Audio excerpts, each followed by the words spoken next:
Boa tarde a todas e todos, alunos do Educafro em especial, alunos e alunas dos núcleos que eu milito, que eu trabalho, que eu atuo, mas toda a nossa rede aqui da Baixada Santista, né? Todos os companheiros e companheiras de luta aí pelo Brasil e pelo mundo. É importante dizer que hoje, dia 22 de março de 2020, nós estamos confinados, né? Dentro das nossas casas, das nossas moradias, por conta de um vírus, né? O coronavírus. Estamos enfrentando uma pandemia e essa pandemia ela está reconfigurando as relações sociais no Brasil e no mundo, né? Então é interessante fazer essa análise logo de cara nessa gravação de hoje. É uma gravação importante porque a gente vai trabalhar também um outro tema muito interessante que é a cultura e cidadania. É uma matéria do nosso currículo, do Educafro, né? A gente costuma dizer nas nossas aulas inaugurais, nas nossas acolhidas, que são 12 matérias que caem no vestibular. E a gente tem duas matérias a mais, duas matérias que são do projeto Educafro, né? O plus do projeto. Uma delas é a cultura e cidadania, a outra é, orientação vocacional. A matéria cultura e cidadania, como o Frei Davi costuma dizer, nós discutimos temas que angustiam a sociedade. Eu costumo fazer essa fala, né? Uma fala interessante porque nessa fala a gente tem como bandeira de luta do projeto a igualdade racial e a educação. Mas é óbvio que até a nossa razão social hoje, né? Francisco de Assis de Educação, Cidadania, Inclusão e Direitos Humanos, nós temos a defesa dos direitos humanos como nossa prerrogativa, como nosso princípio, como nosso direito, como nossa diretriz. Então é interessante dizer que não passou batida a data de ontem, né, dia 21 de março, é uma data importante para a luta antirracista, porque é o Dia Internacional de Luta pela Eliminação do Racismo em escala mundial, né? Então, é uma data importante para o movimento negro, é uma data importante para a sociedade brasileira, é uma data importante para o mundo inteiro, porque nessa data a gente lembra, né, o massacre de Shaperville, né, em Johannesburgo, na década de 60, na verdade, mais especificamente no dia 21 de março de 1960, né? É, a gente sabe que naquela época na África do Sul nós tínhamos o apartheid como uma política de Estado, uma política de governo. Né? O apartheid era uma política segregacionista onde os negros sul-africanos eles eram confinados em guetos, eram confinados em espaços territoriais de uma dominação branca europeia naquele país. E naquele dia, no dia 21 de março de 1960, mais de 20 mil pessoas estavam lutando, né, fazendo um protesto contra a lei do passe. Né? O que era essa lei do passe? Né? A lei do passe ela obrigava a população negra, caso eles quisessem ultrapassar os limites territoriais daquele gueto, né, ele devia portar um cartão, né, era um passe para ele ultrapassar aqueles locais onde era permitida a sua circulação. Né? Então, é, mesmo tendo sido uma manifestação pacífica, foi interessante a gente pensar que aconteceu um massacre, né, por conta da polícia local, né, que abriu fogo na multidão e tivemos aproximadamente 69 mortos e mais de 100 feridos, né? Então, quase 200 feridos, né? Então foi uma atitude bem na linha daquilo que a gente trabalha quando a gente teoriza o racismo no Brasil e no mundo, né? Porque é uma política realmente de extermínio da população negra, de genocídio. Né? Alguns teóricos, alguns cientistas, alguns governantes temem esse termo genocídio, mas a gente costuma trabalhá-lo com bastante intensidade, porque realmente se nós temos uma política de segurança pública que combate uma suposta violência social, mas que só morre pessoas de uma determinada cor, é óbvio que a gente precisa pensar como é que essa política está se dando, como é que são as relações sociais nessa comunidade, nesse grupo social, nesse país, porque a gente precisa repensar os nossos valores. Né? Então, na matéria Cultura e Cidadania, a gente trabalha a questão do racismo com bastante propriedade, com bastante centralidade no debate.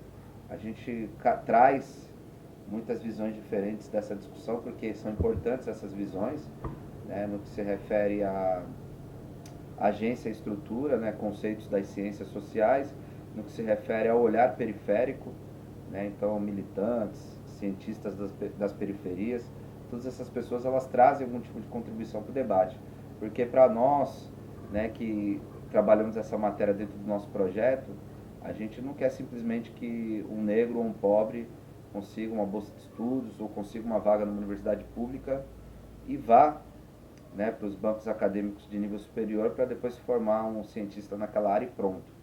Com isso a gente resolve o problema do racismo ou da desigualdade social no Brasil. Não, essa pessoa, esse aluno pré-vestibulando, pré-vestibulanda, ela precisa trabalhar esses conceitos, essas questões, essas visões de mundo para que o juízo de valor dela, o poder decisório dela, quando que daqui a algum tempo no espaço de poder ela possa pensar em todos e não somente naquilo que ou a lei determina ou que o Estado democrático de direito, defendido por muitos, é, coloca como o que é certo ou o que é errado. Nós, nos movimentos sociais, a gente tem essa preocupação. Então percebam que a gente fazer uma reflexão crítica em algumas datas é importante para nós, porque nós somos cidadãos e cidadãs brasileiras, mas também temos uma origem, nós também temos uma ascendência e a gente precisa pensar como é que essa discussão é feita hoje em dia. Como é que se dão as relações raciais no Brasil hoje? Ah, mas a nossa população é mestiça, todos somos iguais perante a lei. Como é que é essa discussão? Então, no Dia Internacional contra a Discriminação Racial, pela eliminação do racismo, a gente relembra Shaperville, né? A gente relembra a África do Sul, a gente relembra o Apartheid, para fazer um debate importante no nosso país, né? É uma data significante também porque no Brasil foi uma data que a gente tem como referência a Secretaria de Políticas de Promoção da Igualdade Racial, que no ano de 2013 começou o seu trabalho no governo federal e pensou durante algum tempo políticas públicas de promoção da igualdade racial e de enfrentamento ao racismo no Brasil. Ou seja, o combate ao racismo ele precisa ser uma política de Estado, não de governo, né? Então, após o impeachment, esse tipo de reestruturação política dentro do organograma político do governo federal perdeu força. Em algum momento nós tivemos essa secretaria com status de ministério, né? Porque se a gente pensa um racismo transversal, que transversaliza todas as áreas do conhecimento e interfere em todas as relações sociais. A gente precisa de uma política pública que também tenha, né, na intersetorialidade essa proposta, né, de pensar uma política pública de segurança considerando o racismo como um determinante, como um estruturante das nossas relações sociais.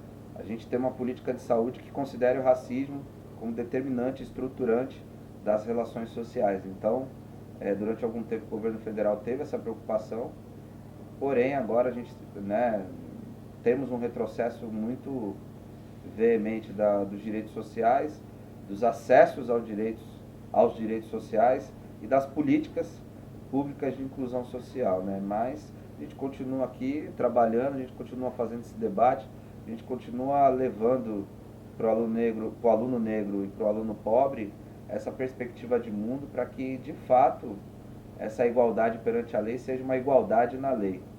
De fato, a gente pense o Dia Internacional contra a Discriminação Racial como um dia onde a gente possa fazer uma reflexão crítica, mesmo em tempo de pandemia, de como é que a gente pode trabalhar essas discussões no nosso cotidiano, nas nossas micro-relações, nas nossas macro-relações, né? Seja agência, estrutura, como as ciências sociais diz, como é que eu, Júlio, posso trabalhar o antirracismo dentro das minhas práticas. E como é que a prefeitura, como é que o governo do estado, o governo federal, como é que a iniciativa privada, como é que as pessoas nas suas variadas relações podem pensar essa discussão. Então é interessante a gente fazer essa reflexão no dia de hoje. A matéria Cultura e Cidadania, por exemplo, no Educafro Valongo, nós temos 38 temas para debater esse assunto. Não só o racismo, mas o machismo, o sexismo, a intolerância religiosa, a questão da classe, a questão da pobreza, né? Temos alguns assuntos aí que ao longo do ano a gente vai estar trabalhando também, né, e pensar como é que isso pode mudar o hoje, mudar o amanhã, a partir de uma nova visão do passado também, né?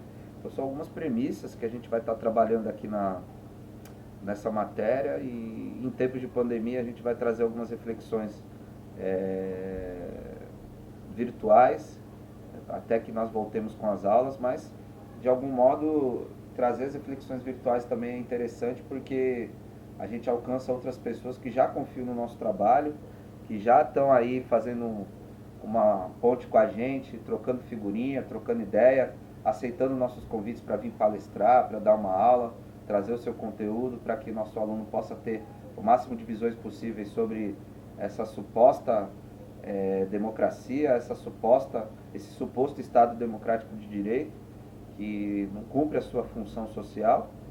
E aí, nessa matéria, a gente pode ampliar o nosso horizonte de pensamento, de reflexão, de visão de mundo, para que a gente possa ter uma sociedade, como diria Mano Brown, um futuro mais ameno, né?